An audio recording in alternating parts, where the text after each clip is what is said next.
Bonsoir François de Rugy. Bonsoir. Merci d'être notre invité pour ce journal de campagne dans le 19-20. Dans un sondage Ipsos France Télévisions publié la semaine dernière, vous êtes crédité de 19% au premier tour. Vous progressez pour le second entre 22 ou 23% d'intention de vote, ce qui fait de vous un éventuel faiseur de roi, ou plutôt de reine. Sans votre soutien, la présidente sortante Les Républicains, Christelle Morançais, pourrait être battue. Or, hier, chez nos confrères de Ouest France, vous avez eu ces mots qui semblent définitifs. Je les cite et on va les voir. « Jamais je ne me retirerai, jamais au second tour ». Ça veut dire qu'une fusion est inenvisageable pour vous ? D'abord, nous sommes en campagne pour le premier tour, qui a lieu dimanche. Et moi, j'appelle tous les électeurs à voter, car on sent bien que beaucoup sont tentés par l'abstention. Ensuite, on fait campagne pour le premier tour parce que ce sont les résultats du premier tour qui décident de ce qu'il est possible de faire pour le deuxième, de voir qui est en capacité de rassembler. Moi, j'ai toujours dit la même chose.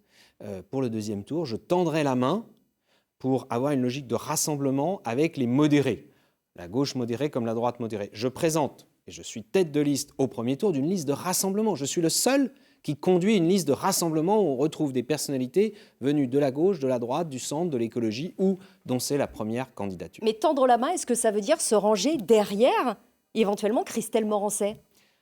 De toute façon, le sondage que vous avez fait montre que tout est possible dans notre région, que tout est ouvert.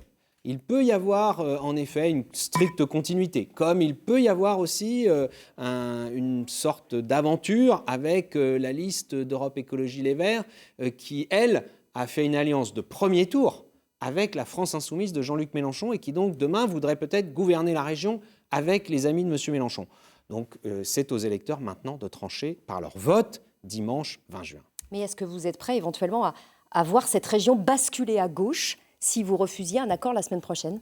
Ah mais moi je suis pour que la démocratie fonctionne et que ce soit les électrices et les électeurs de la région des Pays de la Loire qui choisissent quel projet nous voulons d'avenir pour notre région. Est-ce que c'est un risque que vous pourriez prendre ? Et est-ce que nous voulons une région demain qui aide les entreprises ou au contraire une région qui rajoute des contraintes aux entreprises, y compris pour l'écologie ? Moi je suis pour que la région fasse plus avec les entreprises qui font plus. Mais je ne suis pas pour qu'une région rajoute des contraintes aux contraintes de la crise. En un mot, parce qu'on va passer à votre programme quand même après, est-ce que vous avez déjà entamé des discussions avec Christelle Morançais ?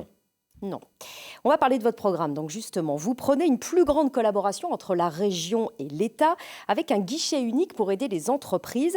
Il serait sous quelle forme, ce guichet ? Eh bien, je crois que plus encore que d'habitude, dans la sortie de crise, si nous voulons être efficaces, il ne faut pas que chacun développe son dispositif dans son coin. C'est pour ça que je propose en effet que si une entreprise a besoin d'aide, elle puisse aller voir à travers les chambres de commerce et d'industrie, à la fois l'État et la région, et que ce soit au même endroit, même si ce sont des aides qui viennent de l'État ou de la région. Avec ces aides qui seraient sous forme de bonus-malus pour les entreprises ?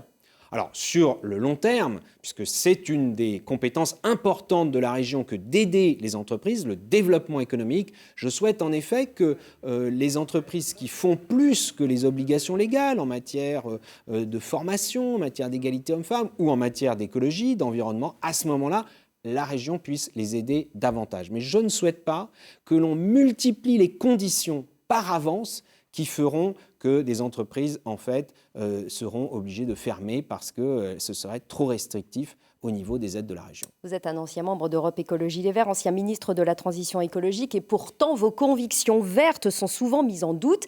La vision de l'écologie que vous portez, que je suis engagé pour l'écologie. La vision de l'écologie que vous portez, et je vous cite, c'est l'écologie des solutions réalistes, pas des régressions. Ça se traduirait comment très concrètement si vous étiez élu à la région ? Par exemple, dans les transports. Il est évident qu'il faut développer l'utilisation des TER, des trains.